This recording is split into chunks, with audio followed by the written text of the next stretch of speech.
এক নতুন সংঘাতের সূচনা হয়েছে। মধ্যপ্রাচ্য জুড়ে পরিস্থিতি উত্তপ্ত।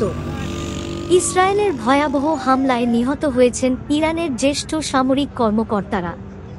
প্রতিশোধের আগুনে পুড়ে উঠেছে তেহরান।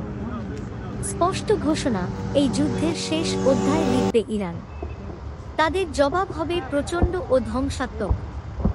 ইসরায়েল দাবি করেছে ইরান তাদের দিকে নিক্ষেপ করেছে ১০০-র বেশি ড্রোন। ইরাক জানিয়েছে এসব ড্রোন তাদের আকাশসীমা অতিক্রম করেছে। প্রতিবেশী দেশগুলো জানিয়েছে তারা প্রতিরক্ষা ব্যবস্থার মাধ্যমে কয়েকটি ড্রোন ও ক্ষেপণাস্ত্র প্রতিহত করেছে। দ্য গার্ডিয়ানের তথ্যমতে ইরানের সর্বোচ্চ নেতা খামেনি বলেছেন, এটি ইরানের ইতিহাসের অন্যতম ভয়াবহ হামলা। তিনি হুঁশিয়ারি দিয়েছেন শত্রুকে কঠোর শাস্তি পেতে হবে। খামেনি দাবি করেছেন এই হামলা চালানো হয়েছে আবাসিক এলাকায়। এটি ছিল সাধারণ নাগরিকদের ওপর সরাসরি আঘাত। ইরান বলেছে তারা প্রতিশোধ নেবে, সামরিক এবং কূটনৈতিক দুই পথেই।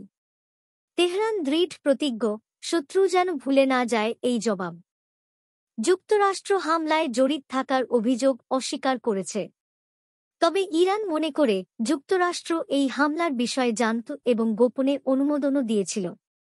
ইসরায়েলি কর্মকর্তারাও বলেছে এই হামলা ছিল যুক্তরাষ্ট্রের সঙ্গে সমন্বিত।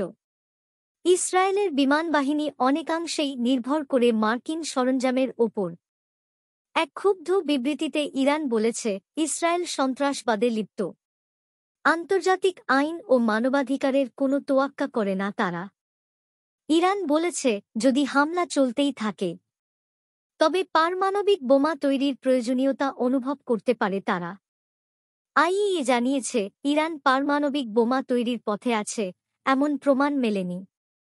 তবে কর্মসূচির উদ্দেশ্য পুরোপুরি বেসামরিক কিনা তা নিশ্চিত নয়। ইসরায়েল বলছে ইরানের পারমাণবিক কর্মসূচি তেল আবিবের জন্য বড় হুমকি, আর এ কারণেই তারা এই আক্রমণ চালিয়েছে। ইরান সরকার দেশজুড়ে গুজব ঠেকাতে নাগরিকদের শুধুমাত্র সরকারি চ্যানেল অনুসরণ করতে বলেছে। পররাষ্ট্রমন্ত্রী আব্বাস আকারচি ছিলেন নরওয়েতে নিরাপত্তা সম্মেলনে। সেখানে মার্কিন দূতের সঙ্গে আলোচনার পরিকল্পনা থাকলেও পরিস্থিতির অবনতিতে তা অনিশ্চিত। একটি নতুন সংঘাতের সূচনা হয়েছে। মধ্যপ্রাচ্য জুড়ে উত্তপ্ত পরিস্থিতি। ইসরায়েলের ভয়াবহ হামলায় ইরানের জ্যেষ্ঠ সামরিক কর্মকর্তারা নিহত হয়েছেন। প্রতিশোধের আগুনে পুড়ে উঠছে তেহরান। তারা স্পষ্ট জানিয়েছে এই যুদ্ধের শেষ অধ্যায় লিখবে ইরান। জবাব হবে ভয়াবহ এবং শক্তিশালী। ইসরায়েল জানিয়েছে ইরান তাদের দিকে ১০০-র বেশি ড্রোন ছুড়েছে। ইরাক বলছে এসব ড্রোন তাদের আকাশসীমা অতিক্রম করেছে। প্রতিবেশী রাষ্ট্রগুলোও জানিয়েছে তারা কিছু ড্রোন এবং ক্ষেপণাস্ত্র প্রতিহত করেছে। ব্রিটিশ পত্রিকা দ্য গার্ডিয়ান জানিয়েছে ইসরায়েলের এই হামলাকে ইতিহাসের সবচেয়ে গুরুতর ও ভয়াবহ বলে আখ্যা দিয়েছেন ইরানের সর্বোচ্চ নেতা আয়াতুল্লাহ খামেনি। তিনি হুঁশিয়ারি দিয়েছেন এই হামলার জন্য ইসরায়েলকে কঠোর শাস্তি পেতে হবে।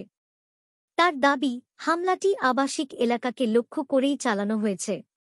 ইরান বলছে তাদের জবাব আসবে সামরিক ও কূটনৈতিক দুই পথেই।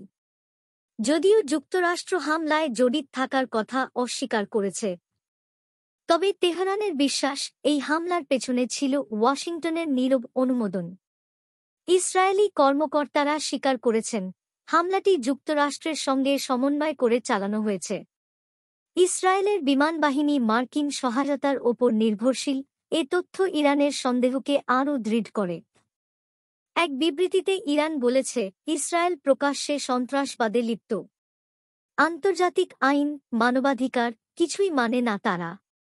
এটা শুধু ইরানের ওপর নয়, বরং গোটা অঞ্চলের নিরাপত্তার জন্য হুমকি। ইরান সতর্ক করে বলেছে যদি এই হামলা অব্যাহত থাকে তাহলে পারমাণবিক বোমা তৈরির প্রয়োজনীয়তা দেখা দিতে পারে। তারা বলছে নিজেদের আত্মরক্ষার জন্য পারমাণবিক শক্তি অর্জনের অধিকার তাদের রয়েছে।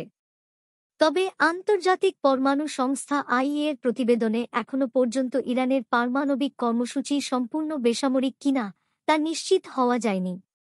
ইসরায়েল বলছে এই কর্মসূচি তাদের জন্য বড় হুমকি, আর এ কারণেই তারা হামলার পথ বেছে নিয়েছে। এদিকে দেশজুড়ে গুজব ছড়িয়ে পড়ায় ইরান সরকার নাগরিকদের শুধুমাত্র সরকারি চ্যানেল অনুসরণ করতে বলেছে। পররাষ্ট্রমন্ত্রী আব্বাস আকারচি বর্তমানে নরওয়েতে এক নিরাপত্তা সম্মেলনে রয়েছেন। সেখানে মার্কিন দূতের সঙ্গে আলোচনার সম্ভাবনা থাকলেও পরিস্থিতির অবনতি সেই আলোচনাকে অনিশ্চিত করে তুলেছে।